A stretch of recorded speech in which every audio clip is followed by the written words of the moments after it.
since we're just Yeah. talking smack anyway. Report away. Yeah, I mean, I don't know that'll make that much difference in how our conversation goes. I don't think it will. It's pretty fun to do though. Huh? I'm enjoying it. Yes. You know, it helps to have like some organization around content, right? Like we're just kind of like all of a sudden it's like we need it. The doing content can be stressful, right? Mm-hmm. You're just like trying to come up with something. But if it's like, well, we have this schedule now, and here are the things that we need, and we're just gonna do it on this schedule.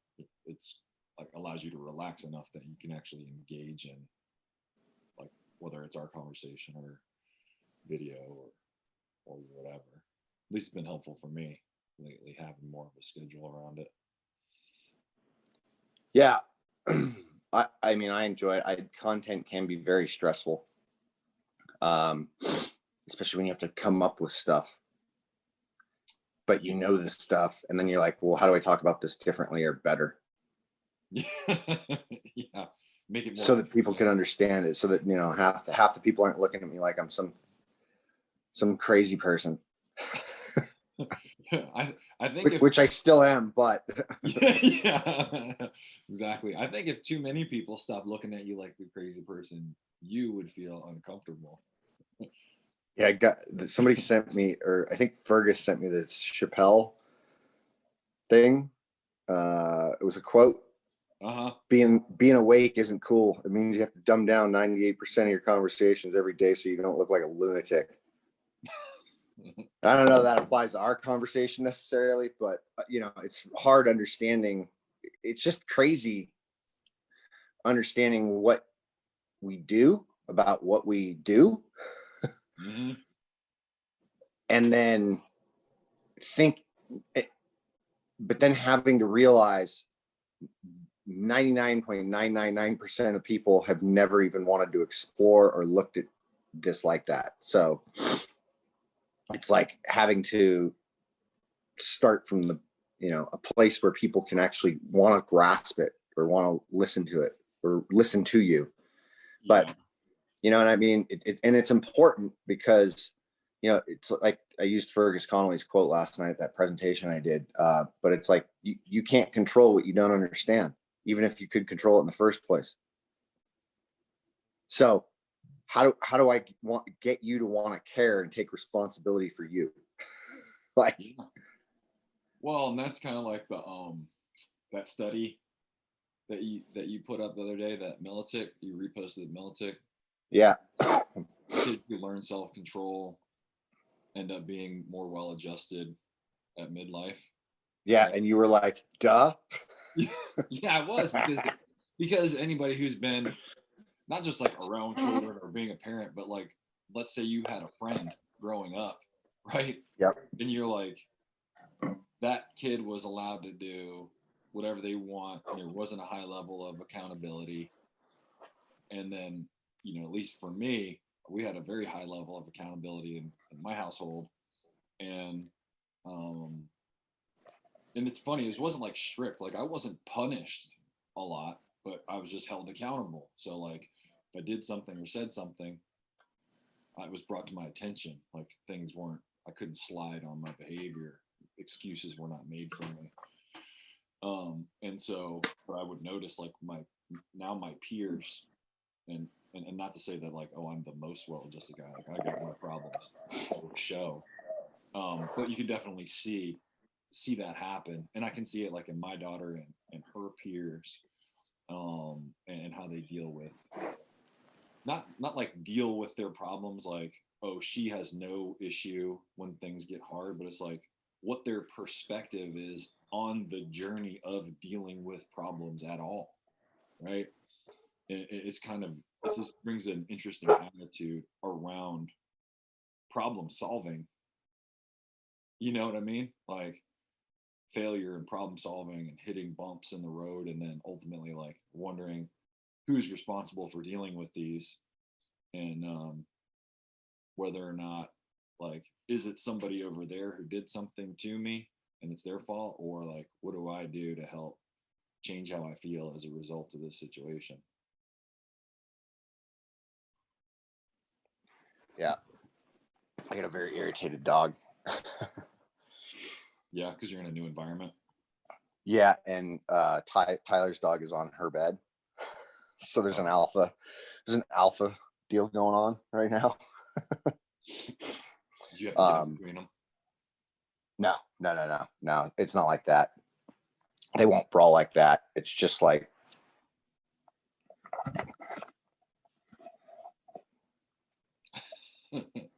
that's Izzy's bed. There's Boo's bed. You can tell though with how people have been raised by how they use their language. Oh yeah. You know, and I don't mean like swearing or what, like it's how they use it, like being immaculate with your language, like about responsibility is crucial, you know, to, you know, being a kid is, and then becoming an adult, obviously. But I mean, and that's evident in, like, obviously it's evident in you. I mean, I know that personally, just based on how you have conversations with people, but then knowing your background and where you come from and your parents and, you know, how that all worked out. And it's like, oh yeah, it makes sense. Yeah. My mom's no joke. No, she's not. She's very, she's, I could guess she's pretty immaculate in her language herself. She is. She's an intense person to have she's fun, but she can be an intense person to have a conversation with, for sure. Yeah. Because she'll kick the real deal, like about herself or somebody who she's talking to, like especially if they ask. So it's like, you know, she's the kind of person where if you ask her for advice or you ask her a question, you better be prepared for a real honest answer. And she's not mean, right? She's not mean, but she's gonna like, she feels like, this is my sense of her, she feels like she has a duty to be honest with you because you're asking for her for help. So she has from a place of duty, and then that some of that has been obviously imbued to me, right? And again, sometimes I don't say those things at the right time, right? So it's like, that's what I've had to learn. It's like, then I have to look at like, what's the meta going on here? like sometimes like, well, who am I to tell this person right now? Like, maybe I should just shut up. Like, let whoever this is just like have their bad moment. Just let you have your bad moment, and then we just move on. Like, does me like being Mr. Honest right now actually contribute to the resolution of this situation? And if the answer is no, I just keep my mouth shut. So right. Yeah. Honesty, man, comes out in your language. It does. Language is an interesting thing. You know, it's like I was talking to I was listening to the episode a while back of Elon Musk, the recent one that he did on Rogan, right? Mm-hmm. And they were kind of talking about how, you know, like human language is so limited and it's so archaic. And I'm like, I don't know if I agree with that. Like, we literally have, it's just a contract, right? And it's like, there's so many layers to what goes on in language. And it's like, people want to skip over that part. Oh, I just want mind-to-mind communication. And I think mind-to-mind communication would be more confusing because there's no filter, right? Like, that's too much data. And I think it has to go through a filtration process so that we can actually like act on it. Do you know what I'm saying? It's like mind to mind. Like, if somebody says something to me and my initial reaction is like, fuck you, like, and they get that, like, they're, I think that's also why, right, to that thought, that's also why, I don't know, it's not, I can't say it's also why, but it's maybe one of the reasons why we say things like dolphins and whales language is so intelligent, right? Because maybe we're not connecting the fact that there's an intelligence to the behavior patterns that are associated with what we're doing. And like, people are playing so many games and they aren't honest enough in those games that it's like, I don't know. I mean, I would agree with you to a large degree, but I would also, when I look at like, you look at English versus, other languages, or you look at indigenous cultures, like how few words they use, but how robust their meanings were. It's like, I feel like we talk too much. We have to use too many words to explain things that shouldn't need to be explained, but should be explored, like should be experienced. You know what I mean? Yeah. I don't know. think some of that's a cultural phenomenon. Mm-hmm. And I think some of it too can come down to personality, right? Like, yeah. Some people are just more loquacious, just to use an unnecessary word. Just to use an unnecessary word to prove the point. But I think that's can be a personality thing and a cultural thing. And it kind of depends on what it is that you're communicating and to how many people and what's the scale. Where it's like sometimes verbal explanations are way too long for things, but then it's like, for us, we work through a virtual educational medium. So if you're not in person and you can't have a direct conversation, you have to use more words because you're trying to anticipate possible reactions and questions from the viewer. So you have to talk more. Like when I'm doing video for the programming now, it's like I'm trying to anticipate what might come up, right? Whereas at the live seminar, right, we can speak pretty directly because somebody can raise their hand and be like, I don't know what you meant by that. So it's because it's a lot more conversational. So I don't know. I think it's all pretty interesting. Language though it is kind of interesting that spoken language is essentially face noise. that we shoot at each other and interpret what the other person's intention is.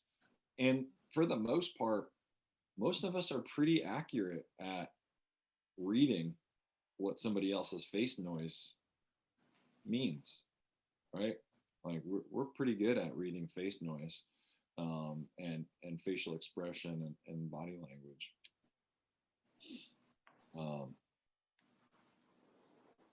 I think this generation is going to have a little bit harder of time because they interact with each other virtually. I don't think this next generation, I think millennial behind has struggled hard.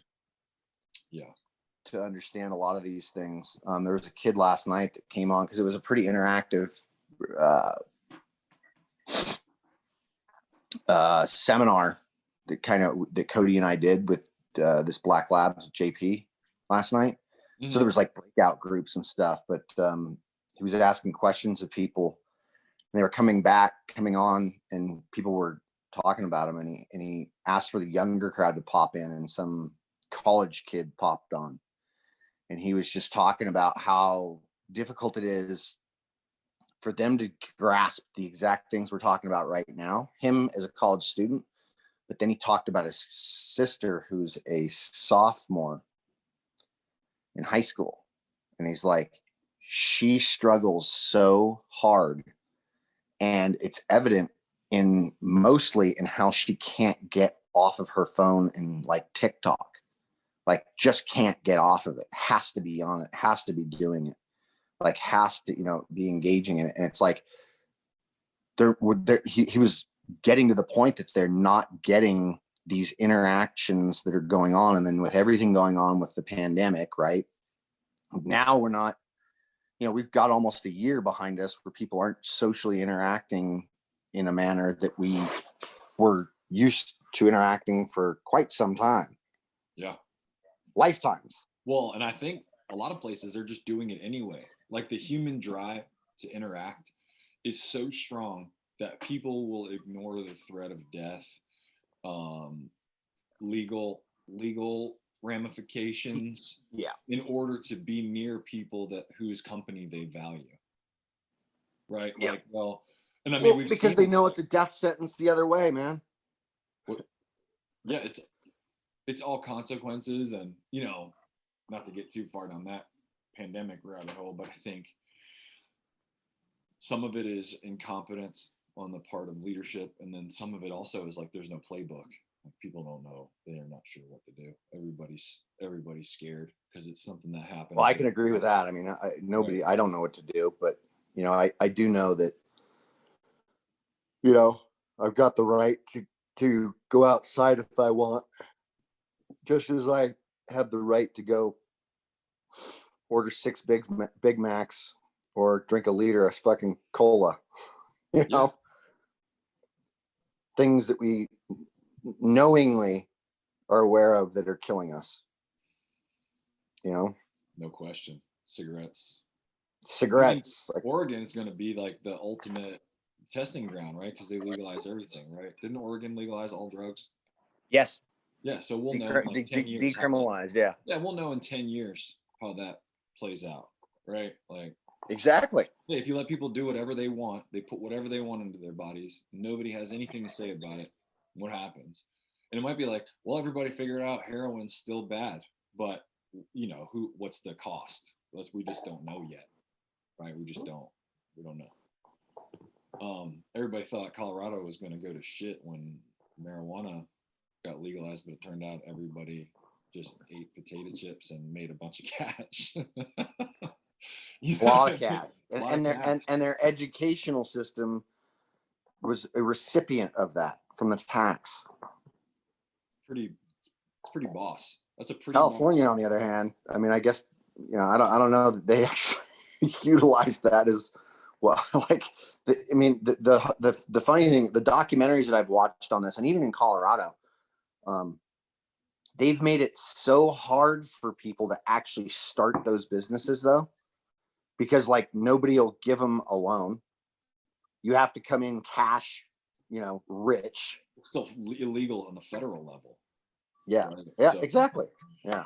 Until it's federally, released, until that law is abdicated, then it's going to be, it's going to be a problem. And it also creates a lot of security risk because those businesses have to have a lot of cash on hand, which makes them a target for crime. Yeah. It'll happen. It's just there's not enough states in the union total that are just like, fine, we don't care that much that the federal government's made it a priority. Let the states do it for a while first, I think. To get back to your point about this college kid and his sister, it's funny because Tommy and I are talking to each other a lot about like dog training and people and like the parallels that you see. And it's really because essentially dogs they're only developed to the level of the limbic system, and then that's a wrap, right? And human beings hopefully develop capacity far beyond that, right? Because of the neocortex. But so much like subcortical stuff determines our interpretive processes. And one of the main things into making a dog robust, so she does like a lot of puppy preparation and dogs who like new dog introduction and stuff like that, and socialization is a really important part of having a dog that isn't stressed out essentially for the rest of its life. Like anxious dogs who don't know how to handle what's going on in the environment without stress and fear, generally speaking, were not socialized properly early in their life, right?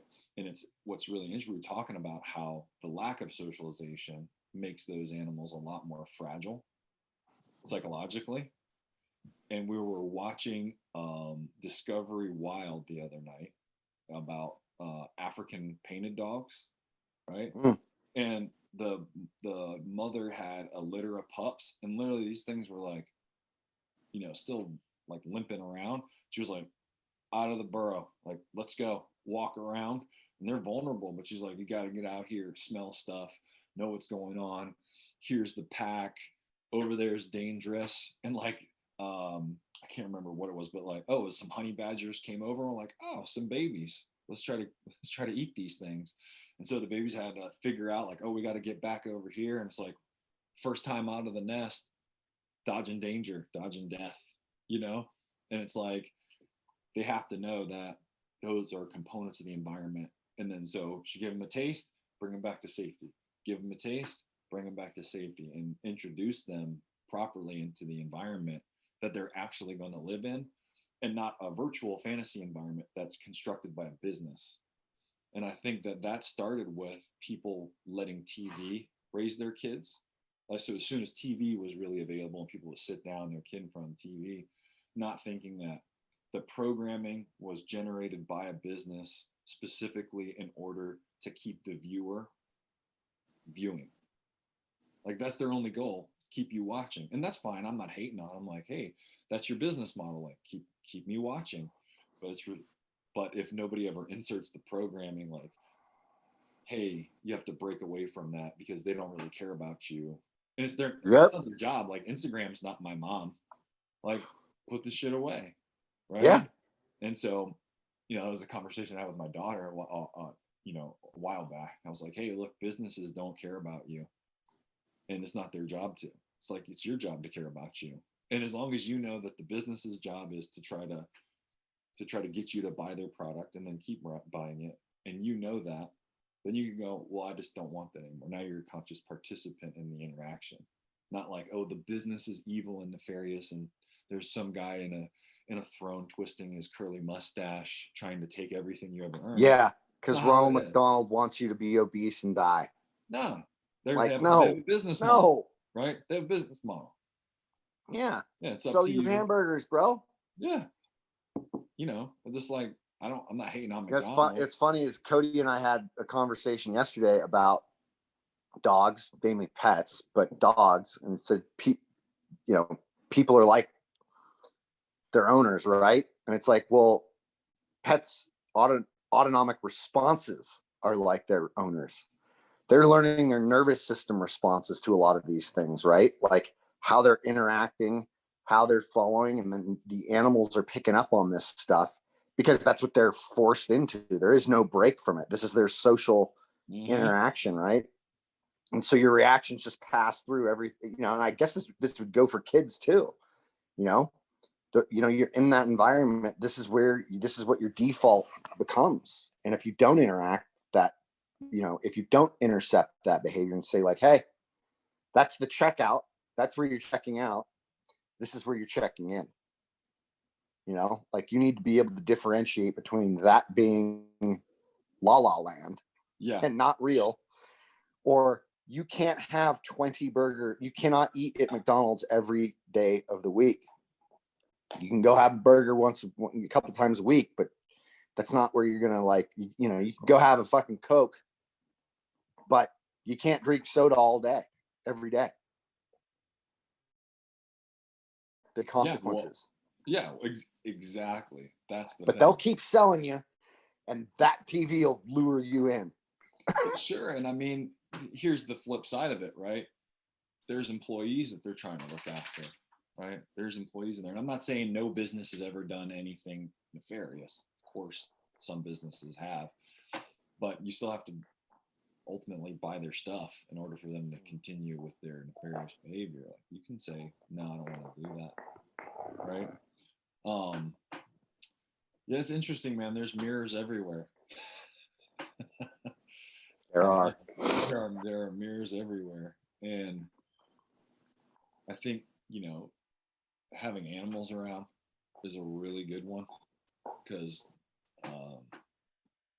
it's interesting how they react to you, like they're super sensitive to mood. I know having dogs around is a real good mirror. Like they kind of kick you the truth. You know, you walk into a room and you're pissed off, but you don't want to admit it. You got their little head down. You're like, oh man, what are you acting like that for? And you're like, oh, because I walked in this room like an asshole. Like, oh, okay, I need to change That's true. my reference, right? That's true. So interesting. Yeah, it is. All right, we at 30. All right, man. There's 30. Yeah, we'll keep knocking them out. All right, buddy. You hitting the slope soon? Probably the next hour. Nice, good. All right, well, have fun. Try not to break your hip like the last time you were doing something fun. Good thing is it's my left hip that's bruised, and my right hip switched forward, so that's usually the one that would go down. I won't be going extreme, but you know, I'm not gonna not go fast. Yeah, I know. You'll be like, look at this. Hey, I want attention now. Bossy. She bossing you, man. Oh, she is so. Tyler just goes, you created that. You did that because you catered to that. And the problem was she just spent 2 months with my mom too. Oh. My mom does everything for everybody. That's what gives her purpose. So this dog got whatever she wanted. Bark. Oh, do you want something to eat? Bark. Oh, that. Oh, okay. Stop. Yeah. That's how Tommy is. Like just before I, like a little bit before I got on with you, the boys were kind of like getting a little restless. So I was like, all right, I'm gonna, bring Waffles downstairs and so Ash has somebody to hang out with. And I did it, and it was just like they had a little bit of friction. So I was like, "Oh, I'm just gonna separate you guys." And she was like, "Well, are you gonna do this? Are you gonna do that?" And I'm like, "Look, this is still a work day for me. I can't organize all my time around the momentary needs of the dogs. Like, I did the best I could do for them in this moment. I need to go back to what I was doing because I'm technically working. So, like, if I had a job that I had an office, I couldn't like leave my office to come here to cater to the dogs. So I did what I could for now, and I'll return to it when I can." She was like, "Fine."